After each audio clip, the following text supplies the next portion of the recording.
Another COVID-19 project. See that board right there?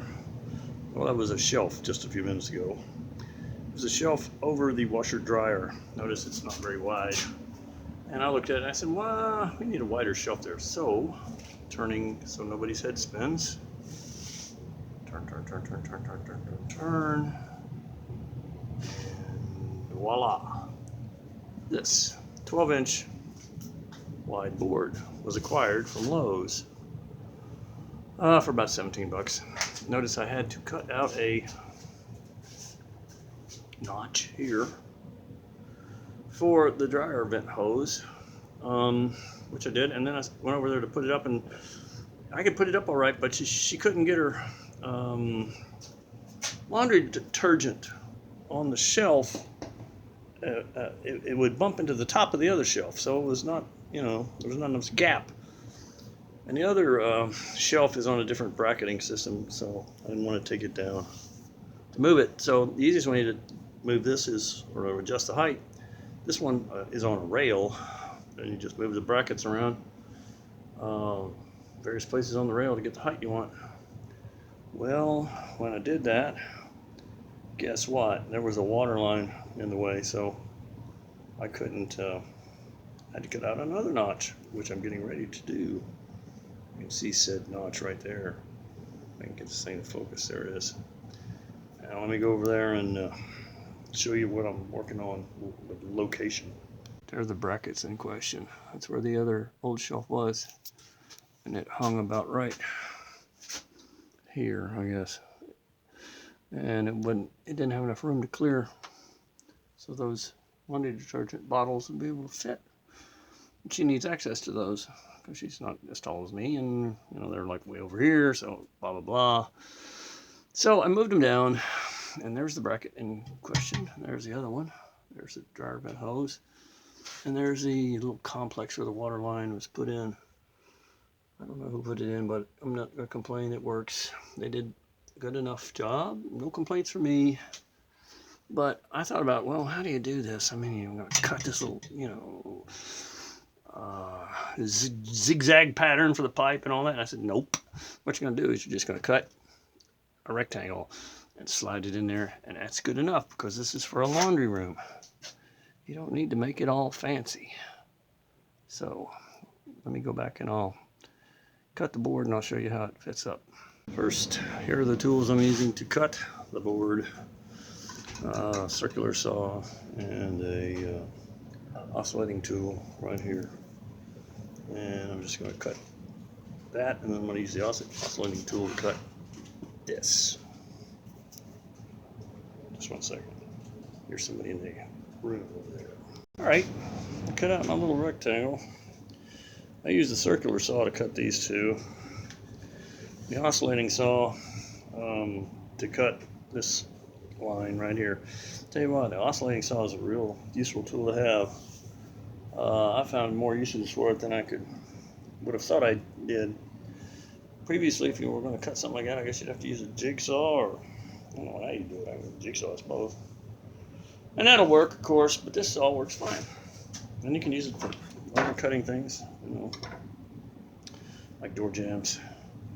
This is a DeWalt 20 volt XR.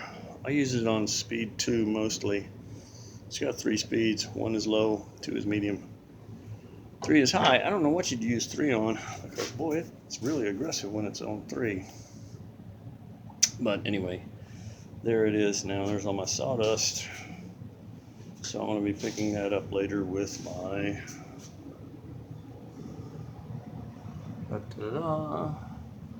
DeWalt vacuum. Yeah, I've been buying a lot of DeWalt tools since I retired. I guess that's what old men are supposed to do, aren't they? Buy a bunch of tools, put them in the basement, drink beer. There you go, one right there. And, occupy their time with something other than watching TV. Fortunately, I don't like to watch TV, so that's never much of a problem. Now let me go over here and put my shelf up and see how it looks. They say there are no easy jobs. I'm about to believe them. I got this all put together, put the shelf on there, and it was crooked. Look, watch this. Look, it's not even close to even. I mean, it's like, and I'm like, what the hell? It's fine over here, but this one's like drooping full, what, 3/4 of an inch? Low. What's going on? Now, my solution, because it's a basement, is to just stick this piece of scrap wood under here, level it up like that, and we're gonna call it good. Our basement's gonna be fine. Maybe even stick a shim under here, who knows? A hack job, in other words. I don't know, maybe I won't hack it up that much, but you get the idea. Now, let me take this off. I'll put the brackets back where they were, and the other shelf back where it was. And you can see what I'm talking about. Watch this. Because it was level. And the rails haven't moved. So what's going on? I just took the new one I'm putting up and moved the brackets and just put it on there to show you. See, it's level. This is level. No problem. This is the way it was in the old position. It's level here. I said I need to move this down a little bit so I can get access to, or make it wide enough to put some detergent bottles on. So I just moved it down a little.